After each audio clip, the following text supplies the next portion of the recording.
I would congratulate Honorable Union Finance Minister Srimati Nirmala Sitharaman ji for presenting a growth-oriented futuristic budget for the year 2023-24. I welcome you, ma'am, to this press conference. I also take this opportunity to welcome the Honorable Ministers of State, Sri Pankaj Chaudhary ji and Dr. Bhagwat Karaj ji. On this occasion, we also have with us Finance Secretary Expenditure, Dr. T.V.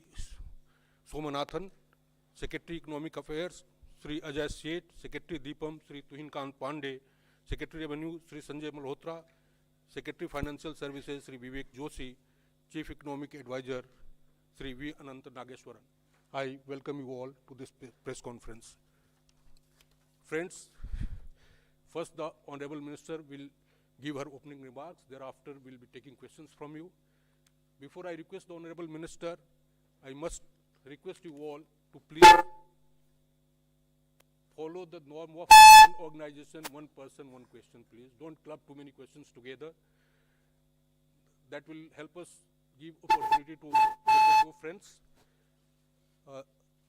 With this, I request Honorable Minister of Finance to proceed. Please begin the opening remarks.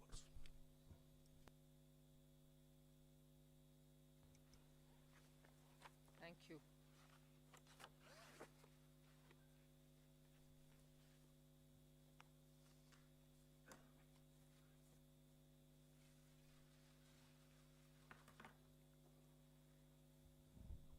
Good evening, and thank you for being here now after the budget has been laid on the table of the House. As opening remark, I'll just give a few indications of what has been highlighted in the budget.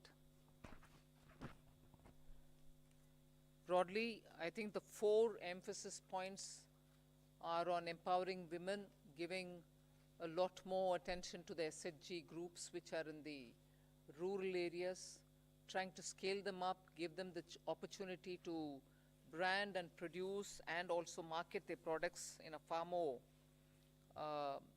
scaled up and professional manner. Emphasis on tourism and training of youth for readying themselves for tourism, specific action for 50 destinations where comprehensive tourism action plans will be introduced. Then what is being called as PM Vikas, looking at Vishwakarma, people who create things, make things out of their hands using tools. In some states they are called Vishwakarmas, in some other states some castes are referred to as Vishwakarma, but what we mean here is to cover all those artisans and craftspeople who do things with their hands using some tools, so not specifically only to some particular communities, but to all who create the soft power of India through their craftsmanship.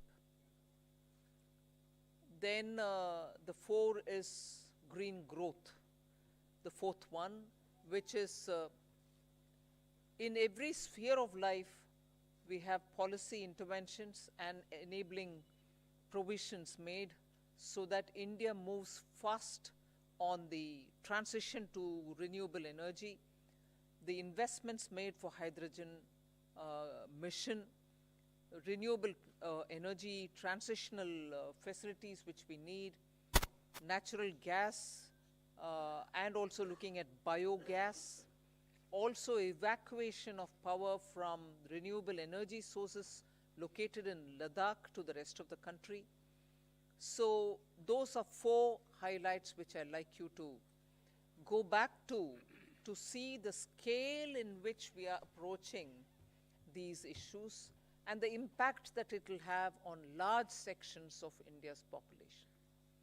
Then, of course, I gave 7 priorities, which began with talking about inclusive growth, investments in infrastructure, also reaching the last mile so that those who are still left without a house or a sanitary facility or a road which is reaching them, and so on, So the last mile, reaching the last mile for those who desperately need that kind of a link are all being covered. Then we are also looking at a very futuristic fintech financial sector for which we have brought in some specific ideas. We are looking at also improving the industrialization of this country, where people will be trained for Industrial Revolution 4.0, which means they're going to be trained for AI, IoT, using Web3 in other words. So training manpower to ready themselves for industries which are rapidly becoming industrialized in the Web3 context. Then digital economy, unleashing the digital power of India in various walks of life, setting up an artificial intelligence research center, center for excellence. So all these are in part A.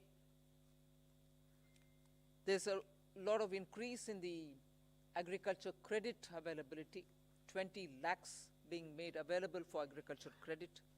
Also a sub-scheme under the PM Matsya Sampada Yojana, making sure that people living in the coastal areas are going to benefit from it, fishermen are going to benefit from it. Now, if largely the Part A has looked at these, Part B has aimed at rationalizing the customs duties, also making sure personal income tax, after a very long time, has had substantial changes which will benefit the middle class. And also because this country has been waiting for direct taxation to be simplified, also waiting for direct taxation to be a lot more easy in compliance, and therefore the new taxation regime that we brought in for direct taxation 2-3 years ago has now got greater incentives, greater attraction, so that people can unhesitatingly move from the old to the new. Of course, we are not compelling anybody. Those who want to remain in old can still remain there for enough justifications that they can have. But the new one obviously is now attractive because it gives greater rebate. It also provides for a simplified and smaller slabs, lower rates of taxation, and also slabs which are nicely broken down.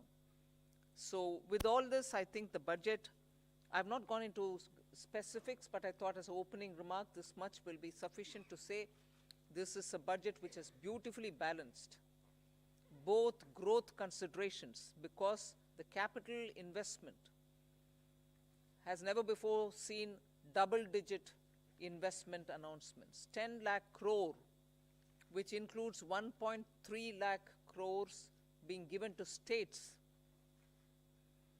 is going to give a big leg up for capital investment from government. So the balancing that I'm talking about is looking at public sector investments, continuing that good tradition of capital investment in infrastructure, and also attending to MSMEs, because they are the engine of growth. We've given them relief, we have also given them new access, we have extended and widened the emergency credit liquidity guarantee scheme, also given them back their securities, 95% of it, even if they fail to deliver on contractual promises which were during the COVID pandemic.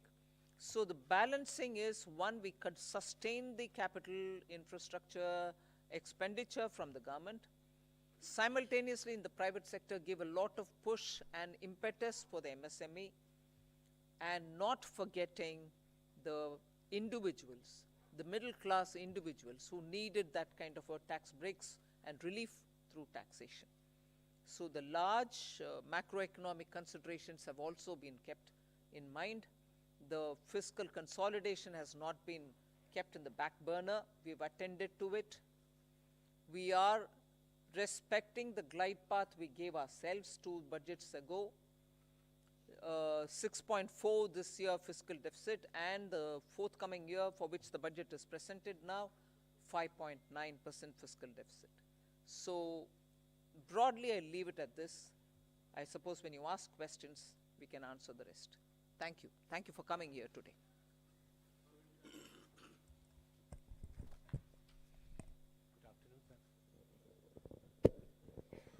Good afternoon, ma'am. Shishir here from Hindu Business Line. Ma'am, my question is that when there is a announcement for 7 lakh rupees under new tax regime, that will no tax to be paid, and then you are talking about rejigging the new tax regime, does this mean that this is the end of exemptions for various incentives, exemptions for investment and savings? Well, I've already addressed this, I think. We want to make the new tax regime, which is without exemptions, attractive enough for people to think that this will be the best option. So make the compliance a burdensome exercise. If rates are so low, you're going to benefit net by gained farm would have resulted in probably net amount being the same. So we made this a lot more attractive. But if there are people who still think that being in the exemption regime, which is the old regime, benefits them, they're welcome to continue where they want. But yes, the ultimate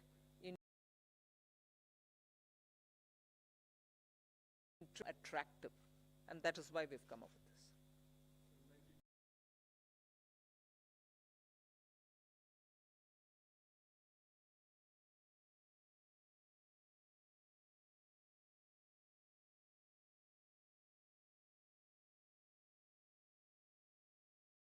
Ma'am, but in terms of capital expenditure, when you do that, does it actually trickle down to the people? Does it create jobs?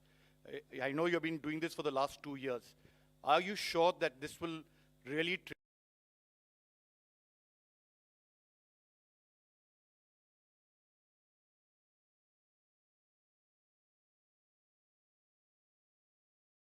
trigger people? You haven't really touched about it, but you have had the letter from RBI. You know, we hope that it will be under the check of vote.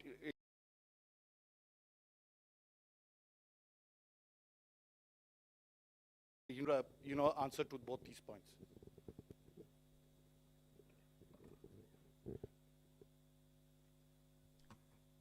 First of all, RBI wrote a letter and what. But in the meanwhile, you've seen inflation come down.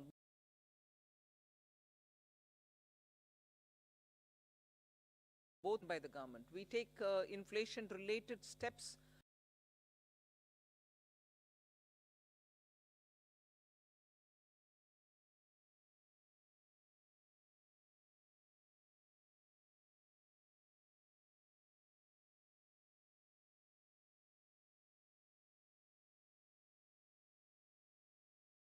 Looking the other way while it is changing up and down.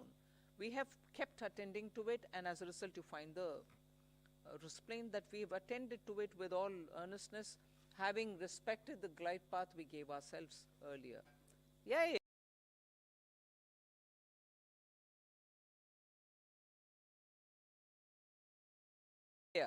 You may want.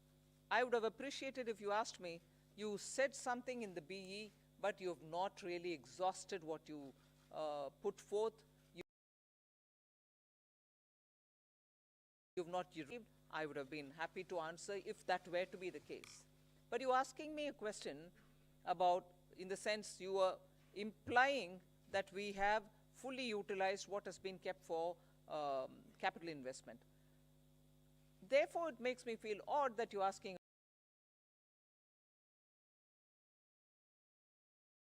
a question, and money is utilized, and that it is utilized is coming through from the budget statement.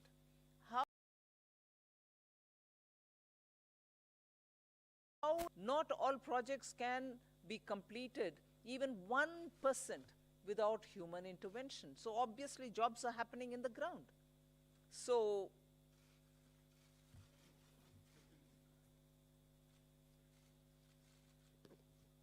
ma'am, I want to ask you, ma'am here.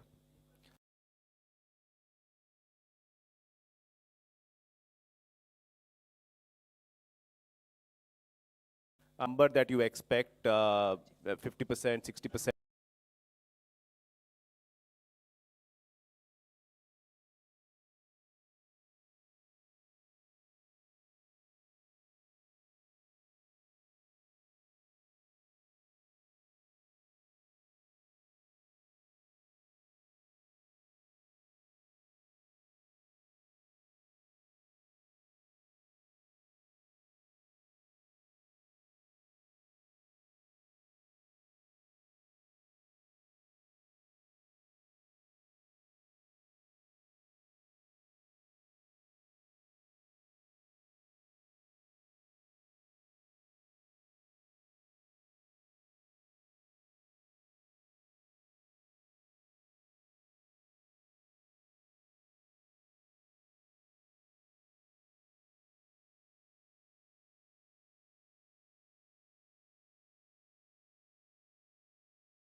question on the exemption-less regime, let me say that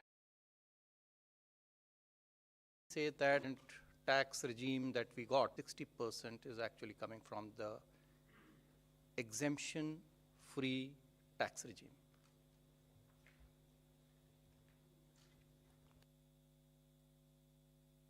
Individuals' data we will not have, but we are very hopeful that this particular scheme for individual taxpayers, the PIT, I think the majority would prefer. I mean, all of you, if you all do your own calculations, I think majority here would be now wanting to shift irrespective of their incomes and the deductions and exemptions that they claim. They would be finding it more attractive to shift to the new tax regime, majority of them.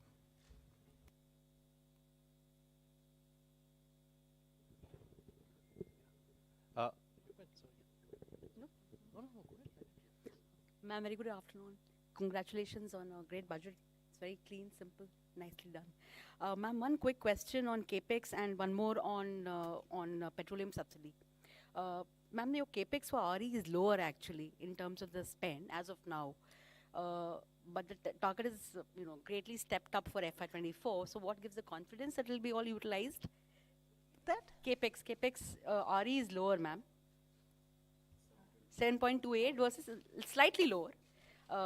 And a big jump for FY24. So what gives the government the confidence that all of it is going to be utilized and well spent? That's one, ma'am.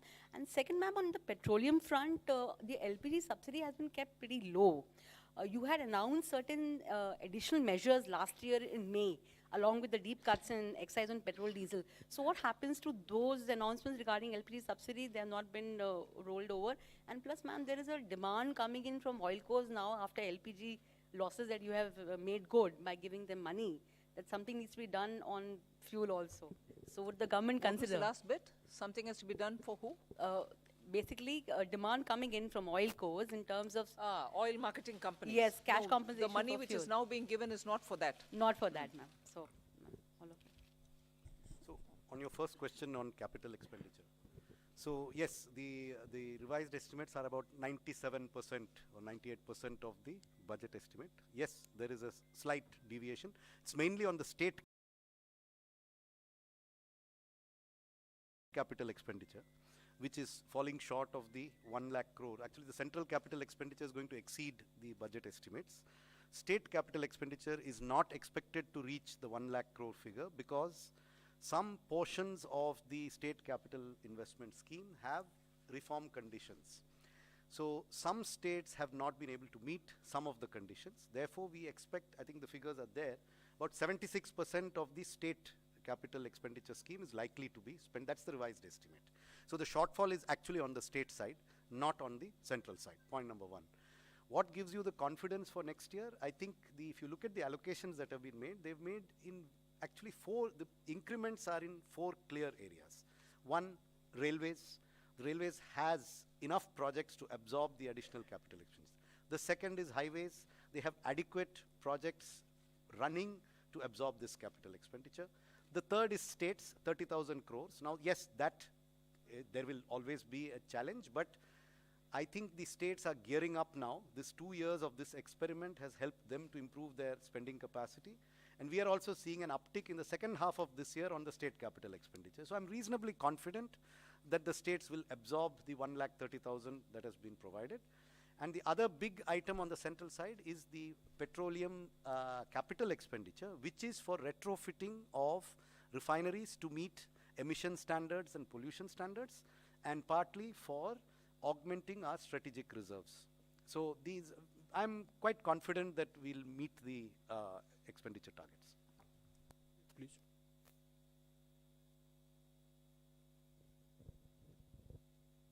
Tarun Sharma from Zee Business. Ma'am, जो disinvestment का जो target है वो 65,000 से 50,000 किया है और next year का 51,000 किया है.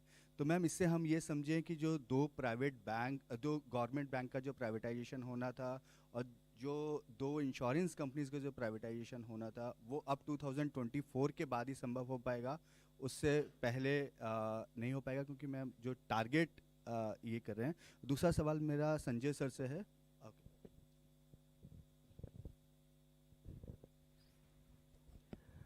जैसा कि आपको विदित है कि डिसइन्वेस्टमेंट तो मार्केट कंडीशंस और कई चीज़ों से निर्भर करता है, तो उस हिसाब से जो प्रैक्टिकल और प्रूडेंट टारगेट है वो रखा गया है।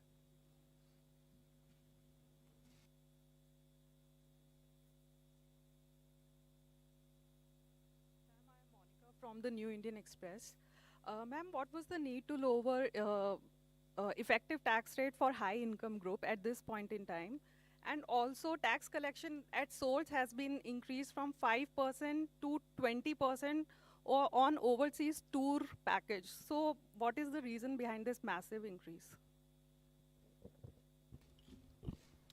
See, the tour packages are generally taken by people whose effective tax rate is certainly more than 30%. So if we are charging them 20% TDS, I don't think it is high. Our attempt always has been to charge TDS at more or less similar rates, if not exactly the same rates. So that answers your question number one. Question number two on, I think you are referring perhaps to surcharge, which has been reduced. Well, our rates, the highest tax rates in our country were amongst the highest, even more than, some of the developed countries. And so, in any case, it was introduced as an interim measure, and so that has now been reduced, so that the effective tax rate, highest effective tax rate becomes 39%. I'd just like to supplement that. There is a consistent theme, if you see, both on the new tax regime and on the changes that you're seeing in this budget, that the move is towards lower rates, but fewer avoidance measures and exemptions. So if you look at high net worth individuals, there are a number of tax avoidance removal measures in this budget, along with the reduction in surcharge. So if you look at market-linked debentures, if you look at very high value insurance policies, and a few other measures, so the marginal rate is coming down, but some of the devices used predominantly by those in that highest marginal tax rate are also being rationalized. So it's not necessarily a net reduction, it is a reduction from a high marginal rate inducing certain avoidance devices to a lower marginal rate with fewer opportunities to avoid. 74, please.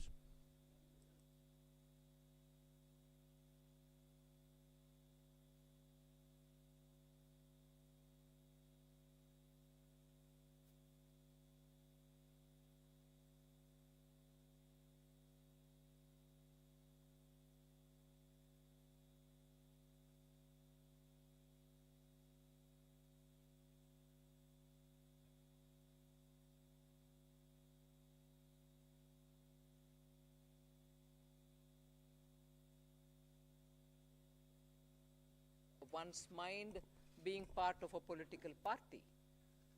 But consistent with what we believe, we placed our emphasis and priorities on those. And that's what you've seen in the budget.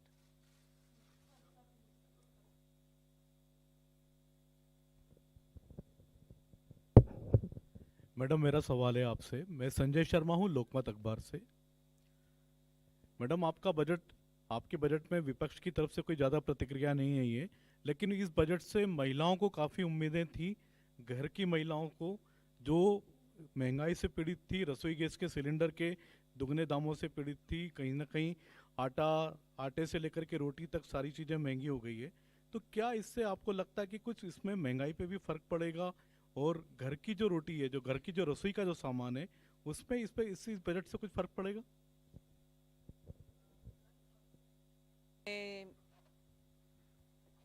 Government का निर्णय को देखे होंगे कि गेहूं के लिए market में रिलीज करने के लिए आदेश हुआ है, जिससे गेहूं के दाम कम होने के इतना क्लियर इंडिकेशन है, जिससे सीधा घर में रसोई में फर्क पड़ेगा ही पड़ेगा। सो उसको आप बोलना नहीं है, ये नहीं है कि मैं उसके ऊपर कुछ बजट में नहीं बोले, मगर बजट से बोलने से पहले एक्शन ही हो गया है ना, कि घर की रसोई के लिए, गेहूं आटा के लिए मार्केट में रिलीज करने के लिए निर्णय सरकार ऑलरेडी कर चुकी है। एक मिनट। साथ ही साथ जो है महिला जो है वो भी एक परिवार का सदस्य है, तो जो रिलीफ जो इतना टैक्स, पर्सनल इनकम टैक्स में दिया गया है, वो भी परिवार के पास में और महिला के पास में आएगा, उसके हाथ में आएगा, जिससे वो अपना घर का खर्चा चला सकती है। सो वो भी एक महिला के लिए, हमें नहीं देखना चाहिए कि महिला के लिए नहीं है, वो भी महिला के लिए एक बेनिफिट है। गेहूं पुरुषों के लिए भी है और महिला के लिए टैक्स भी है। Hi, ma'am. Meghna Mittal from ET Now. The fiscal glide path that you have given is 4.5% by 2025-26, which may be considered slightly bold. But does it also indicate your confidence in continuing tax buoyancy in the coming years? Somnathan has already answered it. Yes, tax buoyancy, as you saw even yesterday, GST collection figures have come. Direct taxation buoyancy is also observed in the current year. That is one thing. I think to the credit of this team, there's been a very robust management of macroeconomics. That certainly bears a impact.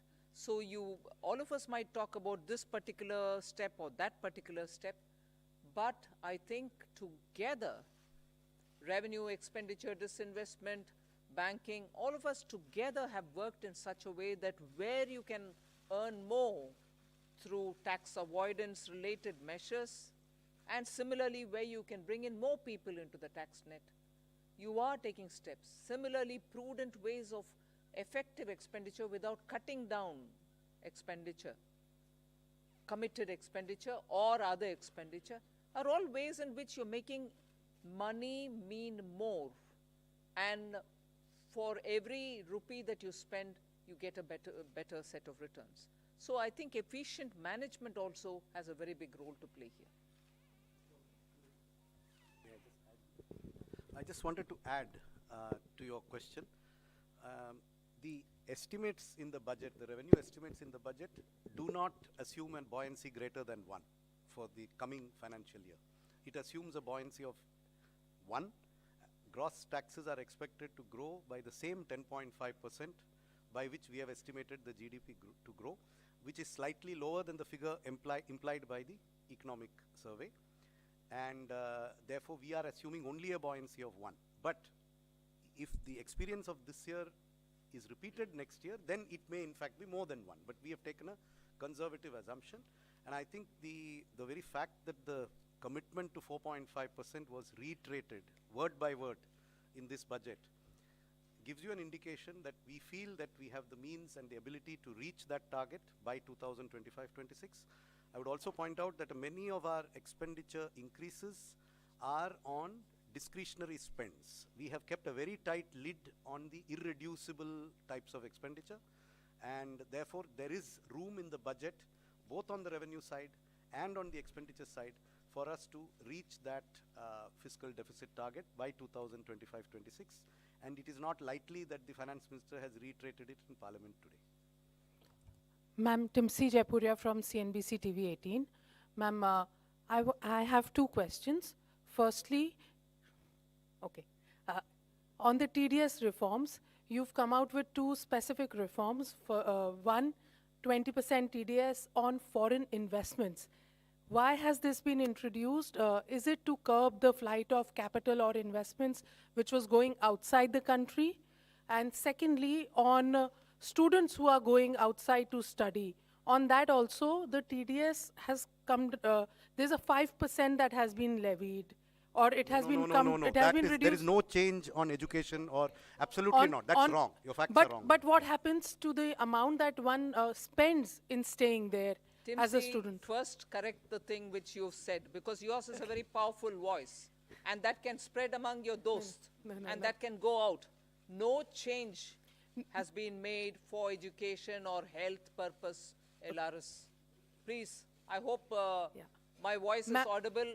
much more than Timsi's. Thank you for correcting me, ma'am, but on the foreign capital, on the foreign investment, the TDS of 20%, if you could I already explain answered the your, rationale. I think this question was asked and I already answered it to say that for those categories of people who are to pay for the tax.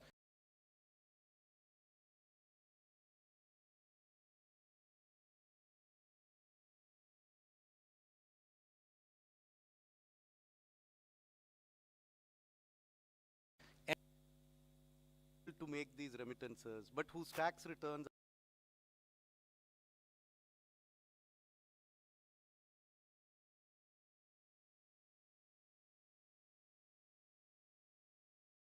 if you don't collect the tax, at least if you are able to make remittances to invest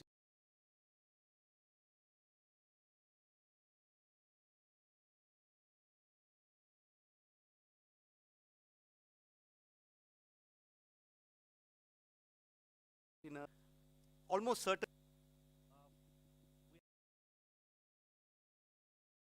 we have a lot of public investment and private consumption. Are you still happy with the private investment? Are you still expecting it to grow? Or do you think for the moment it is only public investment that will go on? Hi, yesterday in the press conference, we answered this question, and we also had a slide up there in the presentation we made yesterday that private capital investment has been improving every year in the last 3 years. For example, in the first half of 2021, based on quarterly earnings reports filed by listed companies, the capital expenditure was 2.1 lakh crores, which increased to 2.4 lakh crores in 21-22 in the first half, April to September.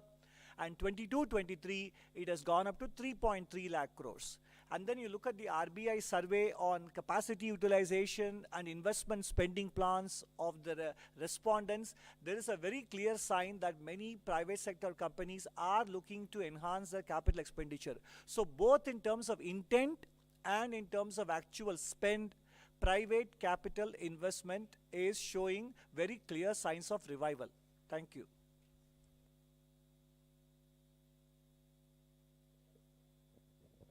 Ma'am, this is Ujjwal Narayan from Newsrise. Ma'am, this is your 5th budget, and when you started with, in the first budget, you talk about India reaching to a 5 trillion economy by 2025. So just I wanted to know what is the situation, because yesterday CA has put forward another goal post of becoming a 7 trillion economy in next 7 years. So what is happening to that target? That is my simple question. Say, we are moving along to achieve our targets, both mine and his.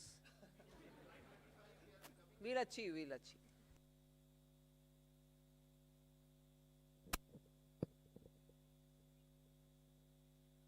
Good afternoon, ma'am. This is Chetan from India Today Group. Ma'am, while calculating the fiscal match for FY24, how did you assume the disruptive variables like the crude prices and, of course, China unlocking and its impact on commodity prices?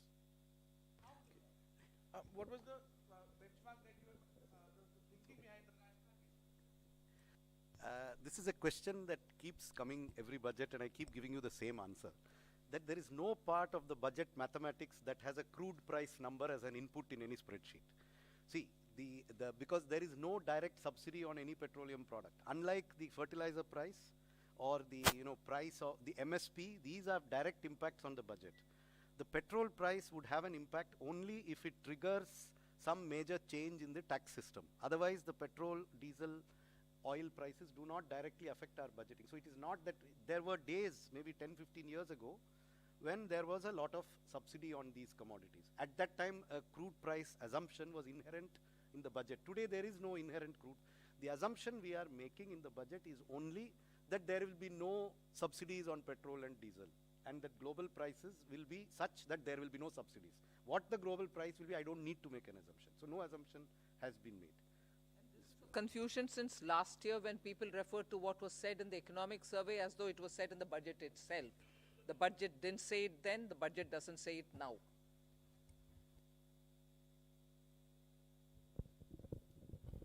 मैं आमिर हूँ news nation से।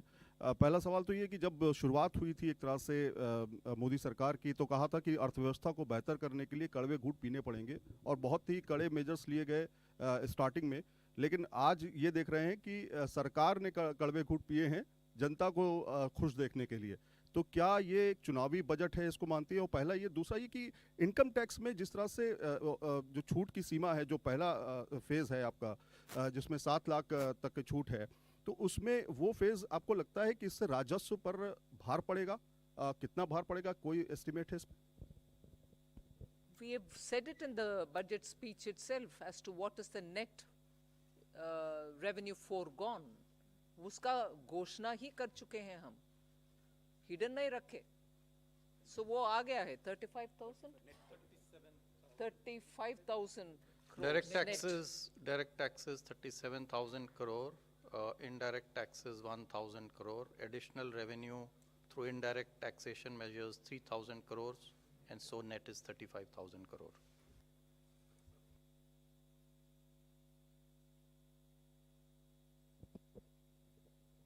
This is Anuradha from Economic Times.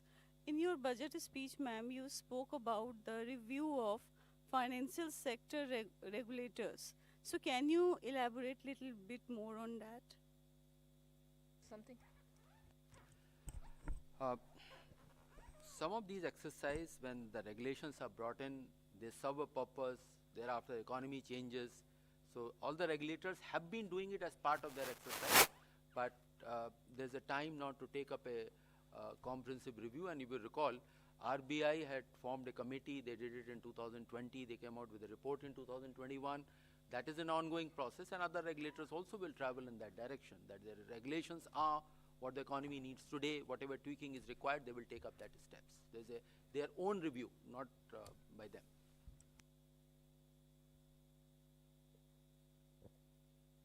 Ma'am, congratulations on your penultimate budget. And ma'am, am I audible, ma'am? Congratulations on last full budget, and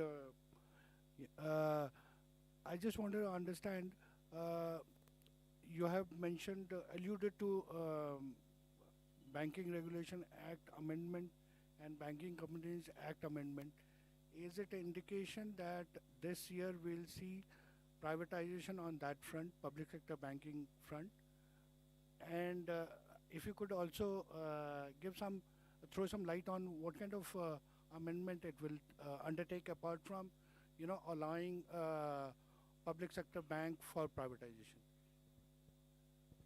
These measures are for improving the governance of the boards and then investors' protection, etc.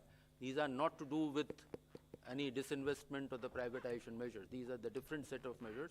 Over a period of time, the things have changed, and the Banking Regulation Act also fall in line, or not fall in line, has to be aligned with the present day needs, what the directors are, who can be there, what their terms are going to be. So those kind of amendments are there. And one component, of course, is on the investors' protection areas as well.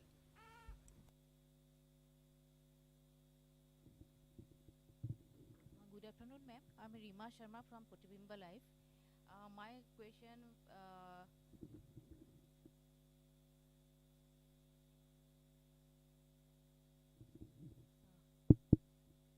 my question is regarding MSME sector in the northeast, especially in Assam. During pandemic, that Assam handloom sector and bamboo sector badly affected. Many artisans forced to close their work. So in your budget, you have saying something, MSME sector, you have given some relief and widen the possibilities. So as Gamusa also getting GI tag this time, so do you have any special relief for the Assam and northeastern artisans, especially in the handloom sector and bamboo sector?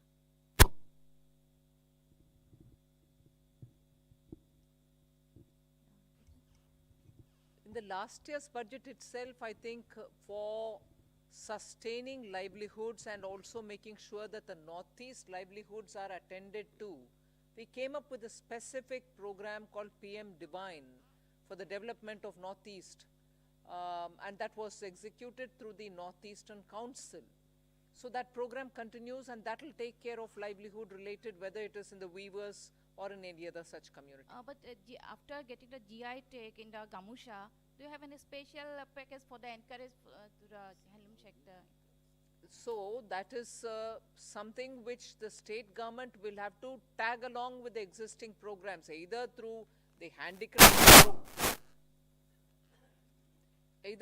handicrafts program, the artisan and other things that we're coming up with, for which the rules will come out. Either they can use it, or the textile ministries. I'm sure they can always find out from the textile ministry for GI tagged Gamusha. They can ask for a dispensation. So this is possible, but that is for the state government to interact with the respective ministries. Can you a little bit elaborate what kind of I can't relief you have elaborate more, given? ma'am. You What should kind of ask the state government to deal with it for the respective ministry. In your budget relief, what kind of relief you have given? Can you little bit elaborate it? In my budget relief. The MSME sector. For MSME or for Gamusha or for GI, what are you asking? I'll send you some information. Ma'am, let's move on with other questions. Good evening, ma'am. Arup from Business Standard. Ma'am, in this year's fiscal policy statement also you're speaking about unprecedented global headwinds and challenges. And again, you have not given forecast for the 2 succeeding years, in this case FY 24-25 and 25-26. Although you have an internal consolidation roadmap. So are we going to see this as a new normal where you're not amending the FRBM Act again, and you're not giving 2 succeeding years forecast, but you will continue having an internal roadmap? Yeah. Yeah, but you're not amending for the 3rd consecutive year, you're not amending the FRBM Act, and you're not giving 2 succeeding years targets. Yeah, but we have given a glide path, and we are every budget stating whether we are aligning with the glide path given or not, right? So that pandemic was the new normal for 2 years, hasn't it been?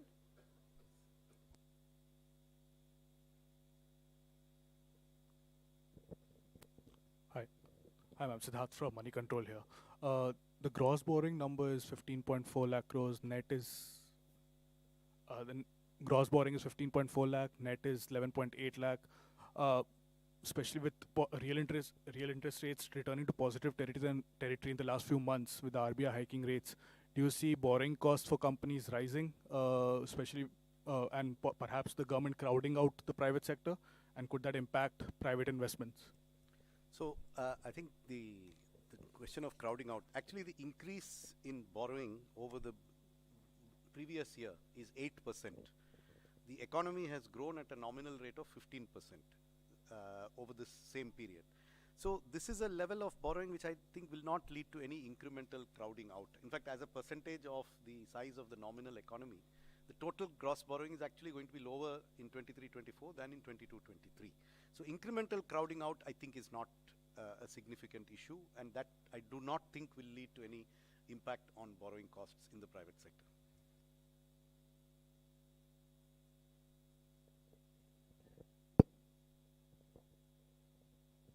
This is reiterating that point, that expect the required borrowings for the next year are of the same order what they are in the current year. Of course, the size of the economy has gone up.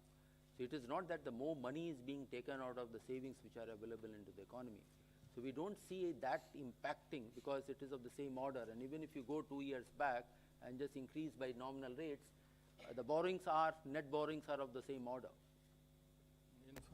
In fact, they are less than 2% more than the actuals. The figures stated were, I think, for the BE, but actually it will be only, estimates are that it will be less than 2%. Economy is nominally expected to grow at more than 10.5%. So, I mean, that should answer your question. Ma'am, Ishwarya Paliwal from India Today. Ma'am, opposition parties have been calling this Nil Batta Sannata not good enough budget. Your comments? I don't follow your Hindi. Would you say that again? Ma'am, they said not good enough. Most of the opposition parties for the budget. Ma'am, your comment on that? For what reasons, if I may know? Not good enough for? What reasons, ma'am? If you would like to repeat their words. They have said, ma'am, most of the political I'm parties. saying, if you could please repeat their words and say, not good enough, for what reasons per se?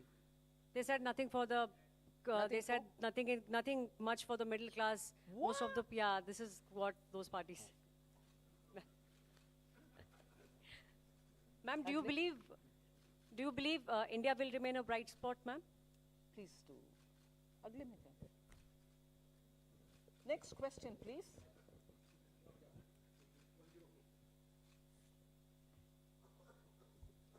Ma'am, my name is Mukesh and I work for Newsrise. Just wanted to know, is there a component of green bonds in the...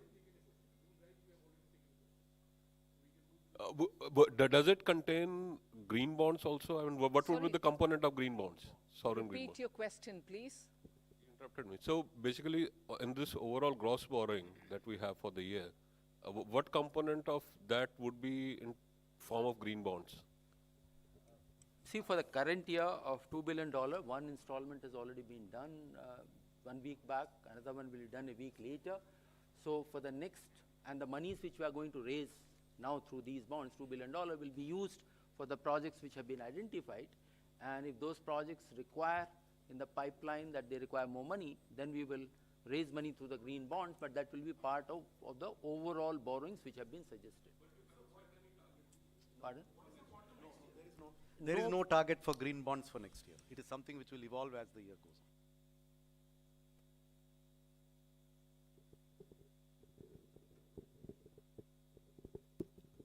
on. Ma'am, this is Primangshu from Anandabajar Patrika.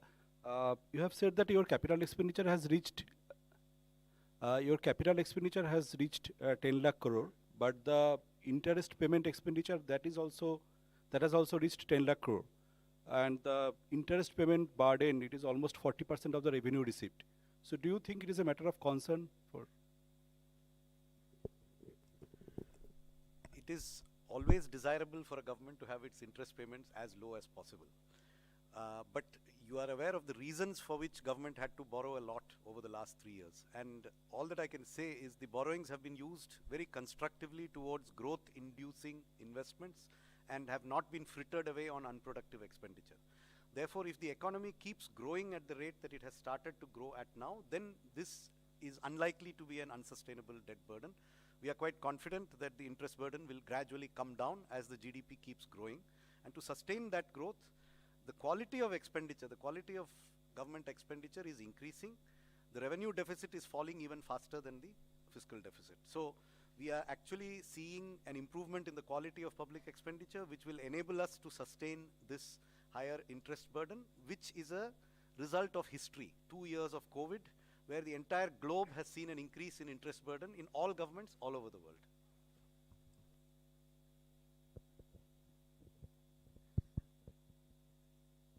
Good afternoon, ma'am. This is Karishma here from Business Today Television. Congratulations to you and everybody for yet another successful budget.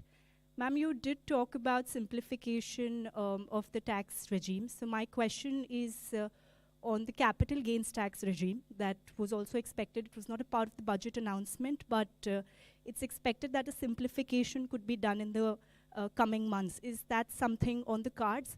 And also, ma'am, secondly, no big bang announcements on cryptocurrency in this budget. What is the kind of update with the consultation paper that had to be submitted also to the FSDC? For your question, first question, I have no answer because it's your expectation. You kept about it for the last few months and then you want me to answer on that? Oh, have they been? They've not told me about it. No.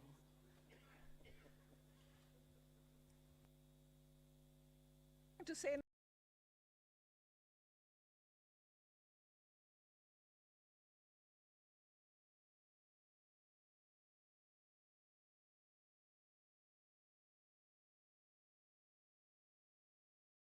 no.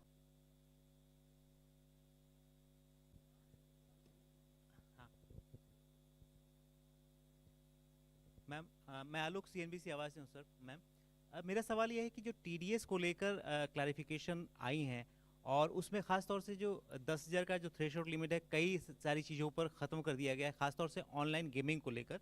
इसके पीछे क्या reason है? Online gaming को लेकर अभी भी क्या सरकार काफ़ी कॉन्शियस है या ऐसा लग रहा है कि अभी भी टैक्स लीकेज है वहाँ से, या बाकी चीज़ों पर भी जो ख़त्म किया गया है ये TDS के लिए जो 10,000 का एग्जाम्पशन, उसके पीछे क्या रीज़न है?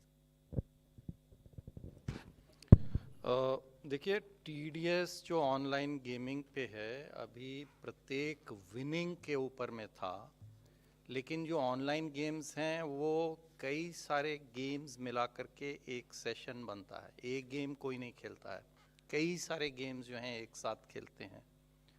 तो इसलिए जो TDS अब लागू होगा वो समस्त गेम्स पे सामूहिक रूप से जब नेट जो विनिंग होगा, जो वो अपने पैसा जो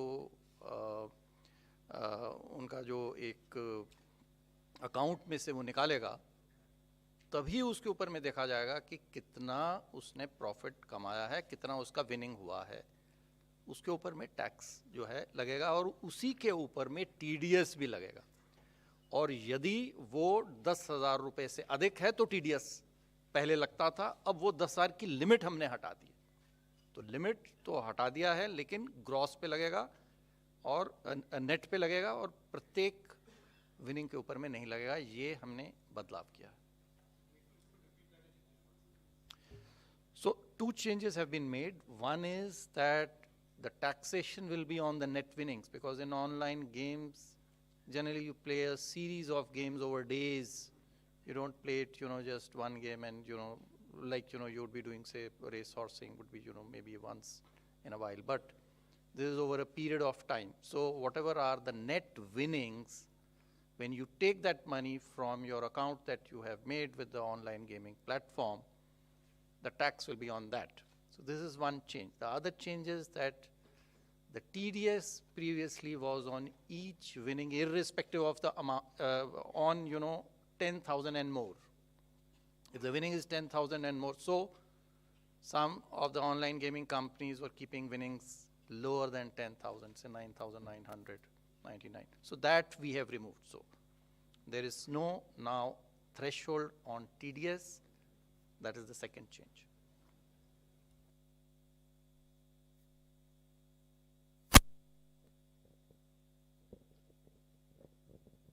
Hi, ma'am. This is Priyashmita from Informist Media.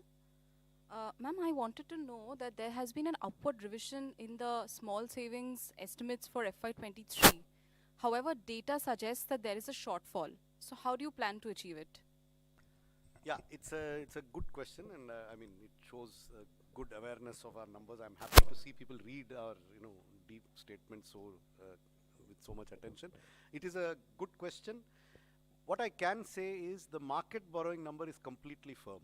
That will not change.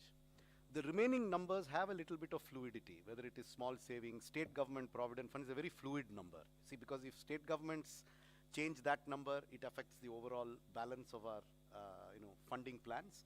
The market borrowing number is firm. The small savings number is, there is traditionally a seasonality where a lot of small savings comes in the last quarter because people plan their taxes in the month of February and March. So there is usually an upsurge. Will it reach this number or not? You see, these numbers are subject to a number of assumptions. But we are confident that in aggregate, the other sources except market borrowing, the aggregate of them will be close to what we have estimated. And therefore, I don't think this will have any impact on markets. Now, in terms of small savings, again, the date from which these new schemes come into operation is yet to be decided. So there are a number of factors on which the small savings number could fluctuate. But I repeat, it will not affect the market borrowing numbers. No, she's talking about FY 22-23 is my impression. Current financial year. Yes, I'm also talking about that.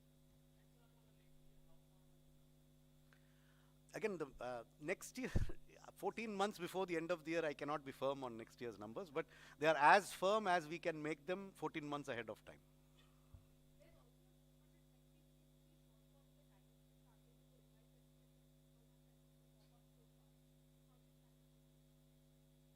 Well, I mean, if there is a shortfall somewhere, there is an increase somewhere else. We have shown you all the numbers as to how we meet the deficit of this year. How is it going to be funded? I have the statement, you have the statement too, since you've obviously read it, so I don't need to tell you. So that's how we will fund it. So this is a big budget in which something goes up, something goes down. Revenues have gone up, expenditures have gone up, some things have gone down. But in aggregate, as I said, we are confident of being within our market borrowing numbers. We are confident that the deficit that we have projected for the revised estimate is reasonable and will not be exceeded significantly. It will not be exceeded significantly. Beyond that, I cannot give you a pinpoint. You cannot land a Boeing 747 on a helipad. So, it's a huge thing. There will be minor, fluctuations here and there. But at a macro level, our numbers are good. I'm confident about us.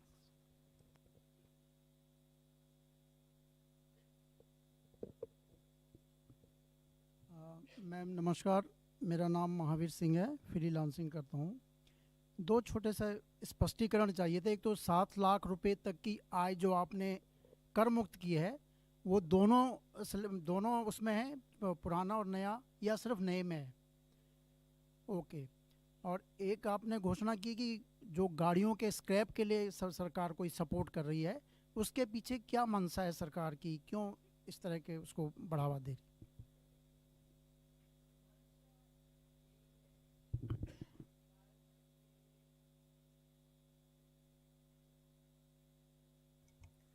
मंशा यही है कि environment के लिए पुराना गाड़ी को हटाना चाहिए, मगर वैसे बिना इंसेंटिव हटाना भी मुश्किल है, क्योंकि लोगों को लगेगा कि हटाने में से मुझे क्या फ़ायदा है।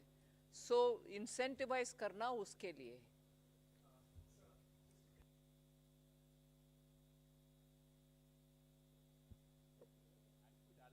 Scrapping of vehicles and replacement of vehicles as well. What is the kind of outlay that will be there and that we'll see in the coming fiscal? See, there are two parts to it. For the central government, all central government vehicles that are beyond the 15-year age limit will be scrapped. Those of them that need to be replaced will be replaced. This money is provided for in different departmental budgets because it is not a macro number that is planned centrally. The number is significant. It exceeds 1,000 crores. What it exactly is, I also don't know. I'd have to add it up from several books. For state governments, we are making this part of the scheme for state capital investment. If they need to replace old state government vehicles, then that support will come from this scheme. And they have to meet certain conditions on meeting the national scrapping policy. The aim is to get rid of polluting old vehicles in the government sector.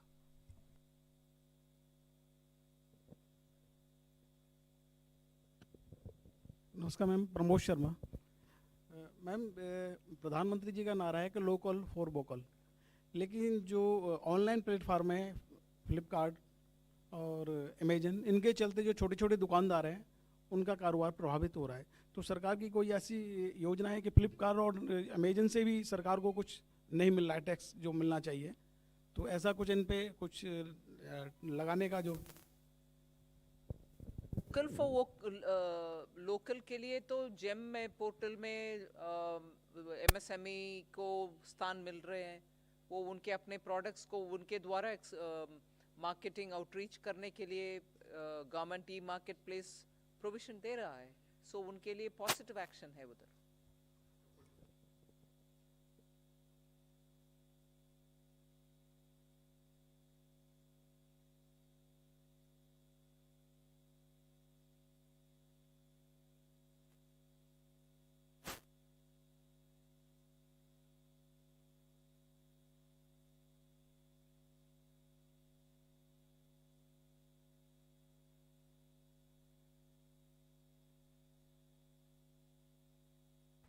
Precise numbers I don't have at this point of time, but the scheme is that if there's an arbitration award which has already happened, either of the party, either a government department or a government undertaking has challenged it, or the contractor has challenged it, and that arbitration award is being contested in any court, then depending upon the level of the dispute, a settlement can be reached between the two parties so as to reduce the amount of litigation which will be there.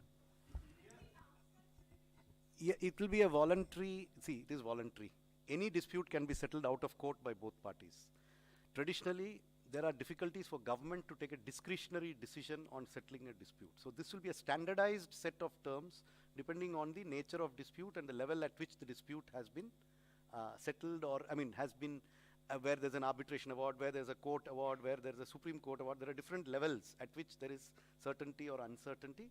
We will be coming out with a draft scheme which will be put out for consultation very shortly from the Department of Expenditure. So, no, it is only for domestic. Only domestic disputes. It will not cover international arbitrations or international cases. Definitely not.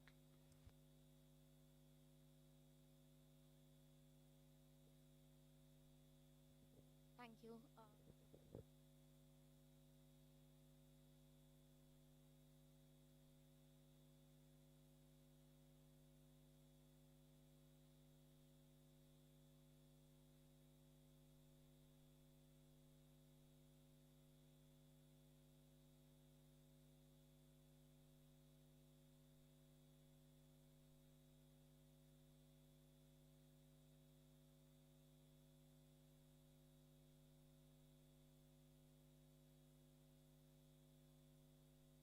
Want both of them to answer for each economic survey from his school of thought and us from our school of thought? We are not going to be talking about comparing the two and giving justification for one. They come from their school of thought and we do it ours, right? I understood the question, but you're trying to link the two which are not so related. That is economic survey, yeah?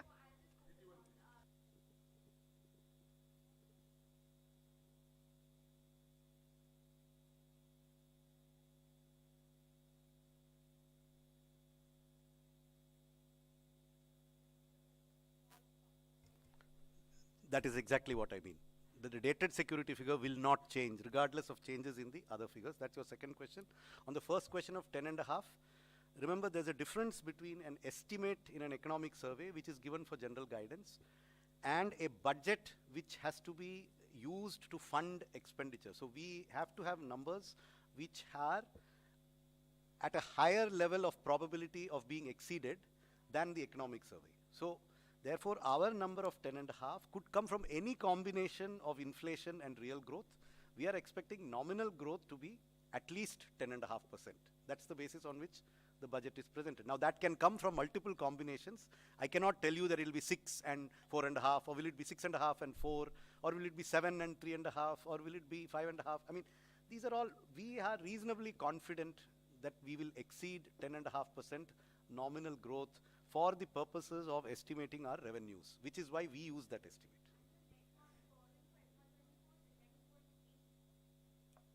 Whatever is stated in the budget speech, it is there, it is 11.8, it has been stated in the budget speech, and I know you have read this statement, so it is there, 11.8.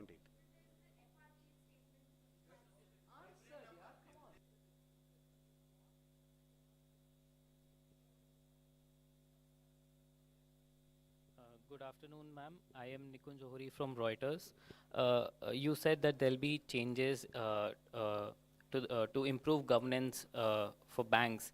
So will there also be changes to the Bank Nationalization Act that will enable you to privatize 2 banks that you'd announced earlier? And also, ma'am, is there a concern for the government? Our markets have fallen last few days because of decline in Adani Group stocks. So is that a concern for the government, because retail investors have also been impacted significantly because of this? I had answered that question earlier, that the proposed amendments have nothing to do with disinvestment or privatization of the bank. That is a separate chapter. As far as the second question is concerned, we in the government don't comment upon the issues relating with a particular company.